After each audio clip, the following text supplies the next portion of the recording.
Hey everyone, Scott here to discuss Teenage Mutant Ninja Turtles Mutant Mayhem, starring Micah Abbey, Shimon Brown Jr., Nicholas Cantu, Brady Noon, Ao Ibiri, forgive me if I said that wrong, Maya Rudolph, John Cena, Seth Rogen, Rose Byrne, Natasha Demetrio, Giancarlo Esposito, Jackie Chan, Ice Cube, and Paul Rudd, directed by Jeff Rowe and Kyler Spears. Sorry I'm a little late to this review because I had a friend over for a couple of weeks and I didn't have time to record then.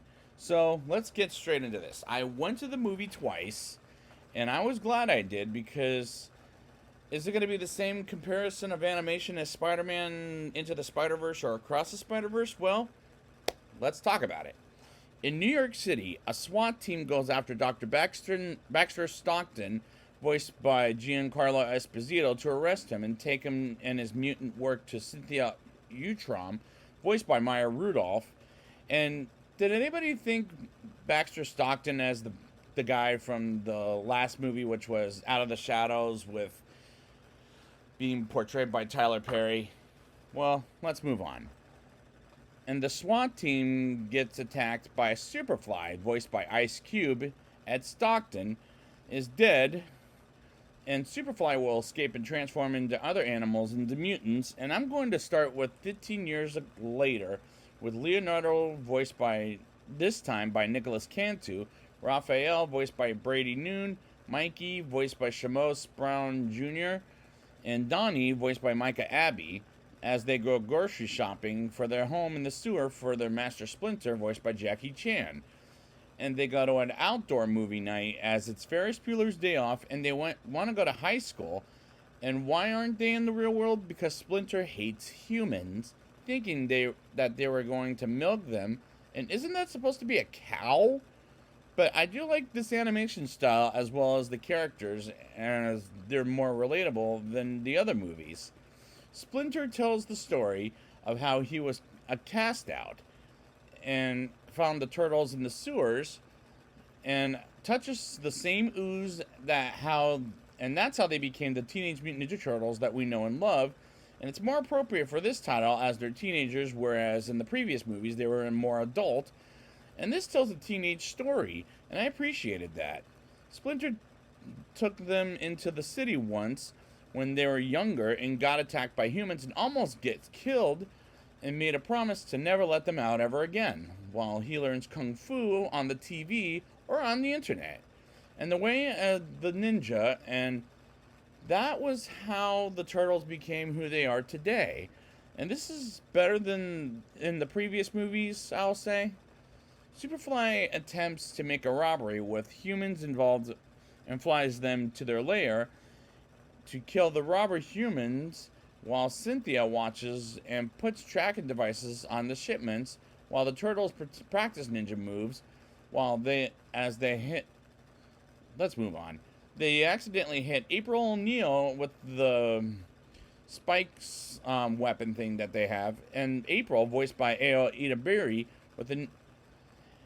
they gets her scooter stolen by a robber that takes them to a garage where they fight the bad guys who calls themselves the Shreks, which made me laugh in the trailer and in the movie as well, while Ninja Rap goes on the radio, which flashed back to the original part 2 from the 90s, and they defeat the bad guys, and April enters to get her scooter back and tells her everything over pepperoni pizza, as she wants to be a journalist, and she learns more about them, and this April is better than Megan Fox in my opinion, I'll say.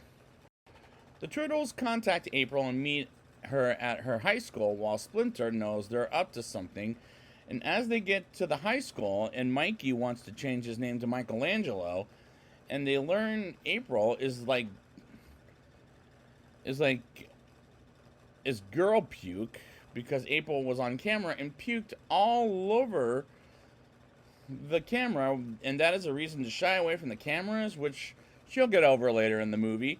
While they learn about Superfly and go after him by asking where he will be, and they get home and Splinter throws them a surprise party and bring in the human world as they get a still of Chris Pine from Star Trek Into Darkness, And they take off and go to a meeting with Superfly. And this is told originally, as this movie doesn't have the bad guy they go to again and again, named the Shredder, which we'll get to at the end of the show, or the movie, I'll say. And they meet Superfly's crew, are mutants like Bebop, voiced by Seth Rogen, Rocksteady, voiced by John Cena, Wingnut, voiced by Natasha Demetrio, forgive me if I said that wrong, Ray Fillet, Genghis Frog, Leatherhead, voiced by Rose Byrne, and Mondo Gecko, voiced by Paul Rudd.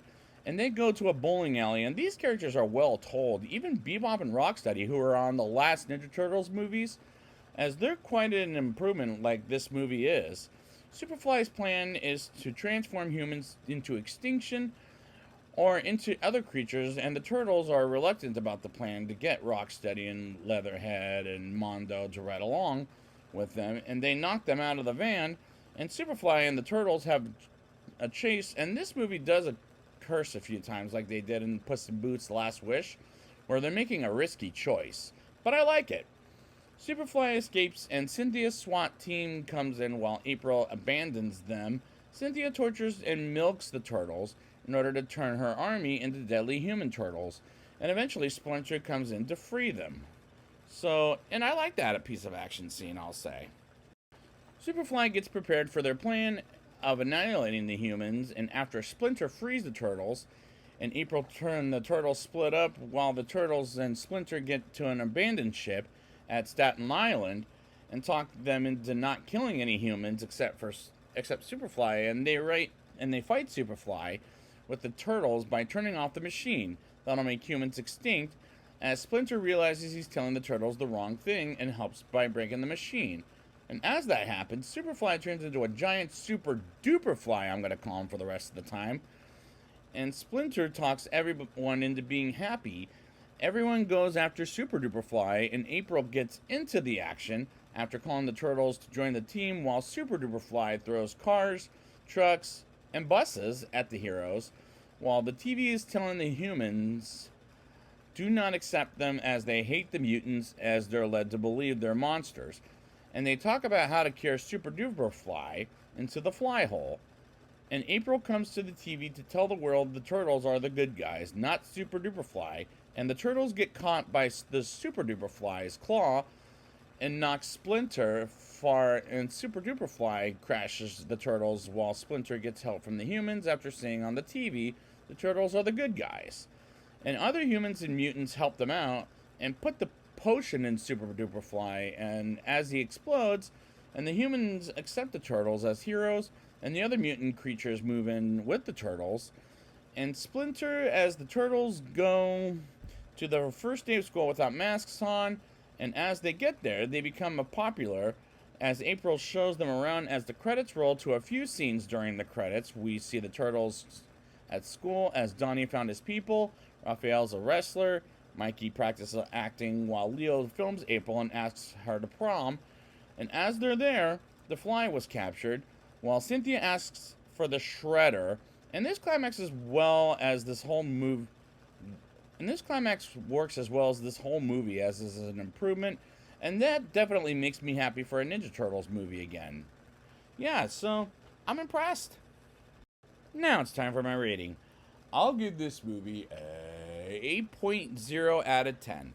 The best of the Teenage Mutant Ninja Turtles movies, as the animation style is great, like the two animated Spider-Man movies, and those are likable characters, as they're better in than any of the other Ninja Turtles movies, and they're more relatable, and this is quite an improvement. I am not going to lie there. This is a better told story than in the previous Ninja Turtles movies, as this is originally told, as the villains are fun characters, as they do get to the Shredder, but at the end of the movie, as they have a good message at the end of the day. The story is better here than in any of the other movies, and out of any of the Ninja Turtles movies, this is the only one I would watch for fun, as this is a solid movie and a solid recommendation. So I'd like to thank you guys for joining me, and until they make a sequel to this, Teenage Mutant Ninja Turtles, Teenage Mutant Ninja Turtles, Teenage Mutant Ninja Turtles, Heroes in a Half Shell, Turtle Power.